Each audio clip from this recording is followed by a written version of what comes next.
Hello students. तो आज हम लोग का जो न्यू चैप्टर है वो डाइवर्सिटी इन लिविंग ऑर्गेनिज्म है और ये क्लास 9th का सबसे टफेस्ट चैप्टर है और इस पे हम लोग को फोकस करना है, नहीं तो समझने में परेशानी हो सकती है।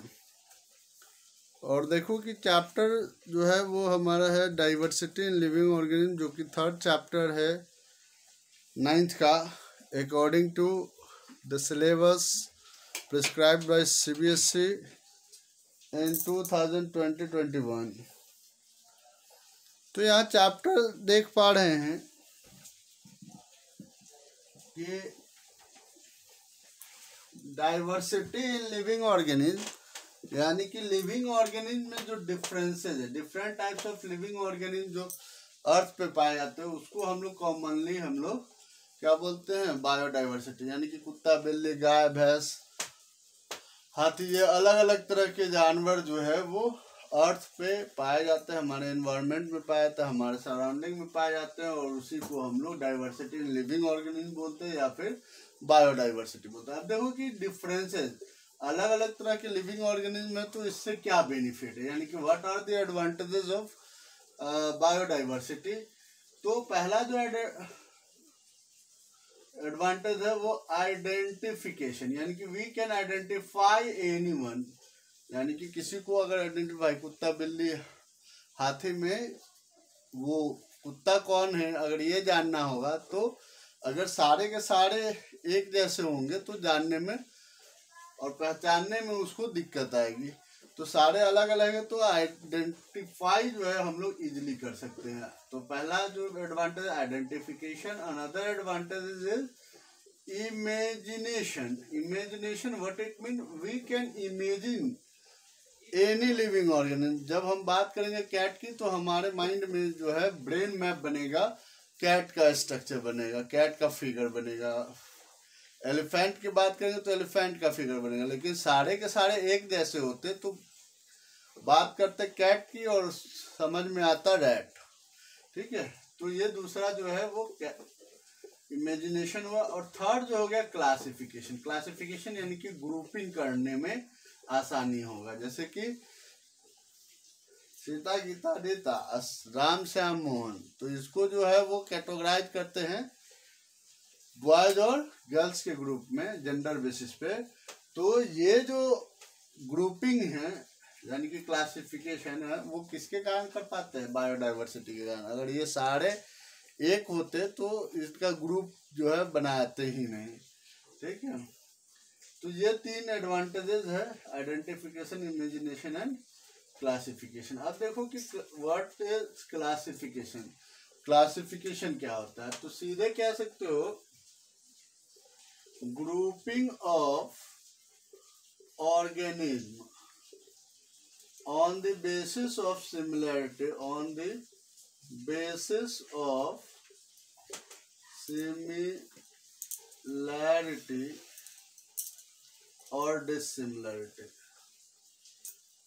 यानी कि grouping of organism on the basis of similarity and dissimilarity is called classification. यानी कि इसको नोट्स भी इसी तरह बनाओगे, जैसे जैसे बोल रहे हैं वैसे वैसे बनाओगे। जैसे कि क्लासिफिकेशन, क्लासिफिकेशन यानी कि grouping of organism, grouping of organism on the basis of similarity and dissimilarities. या तो सिमिलैरिटी बेसिस पे या फिर डिसिमिलैरिटी बेसिस पे ग्रुप करना ऑर्गेनिज्म का क्या कहलाएगा, क्लासिफिकेशन। जैसे कि रीता, सीता, गीता, इसको एक ग्रुप में डालेंगे सिमिलैरिटी बेसिस पे, जबकि रीता, सीता, गीता, राम और राम, श्याम, मोहन, ये इसको दो ग्रुप में बांटते हैं। किसके आधार पे, डिसिमिलैरिटी के आधार पे। तो ये क्लासिफिकेशन हो गया। अब कोई पूछ सकता है कि what are the advantages of classification. Classification के क्या advantage, Why do organism classify? तो सीधे जो है एडवांटेजेस ऑफ क्लासिफिकेशन। तो पहला जो एडवांटेज है, यही जो एडवांटेज है इसका, कि systematic study of group of organism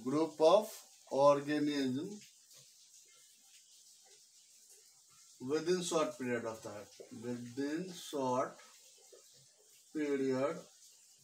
time, कम समय में ज्यादा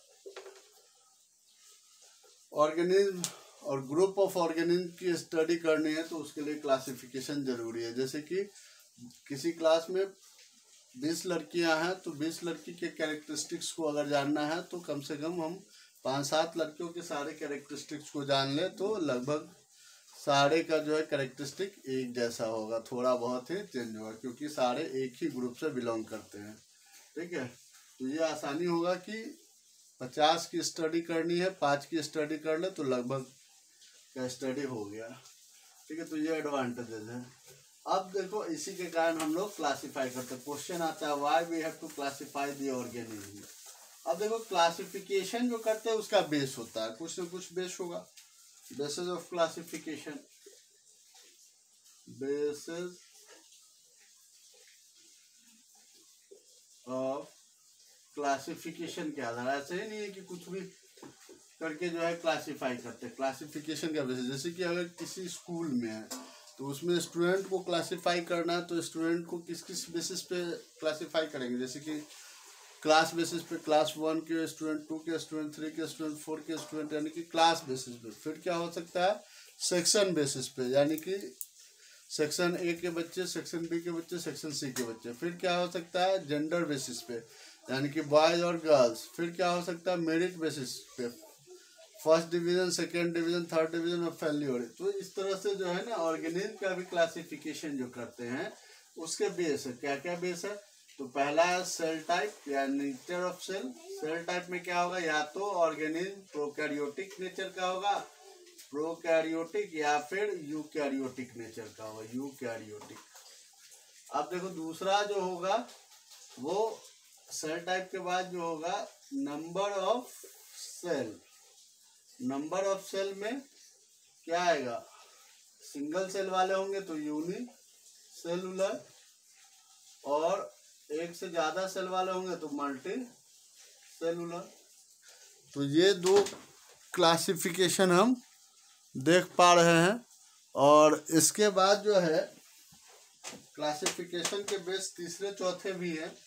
तीसरे चौथे कहने का सेंस देखो कि ये है, तीसरा जो बेस होगा इसका वो सेल वॉल। तो सेल वॉल क्या होगा, प्रेजेंट या फिर एब्सेंट।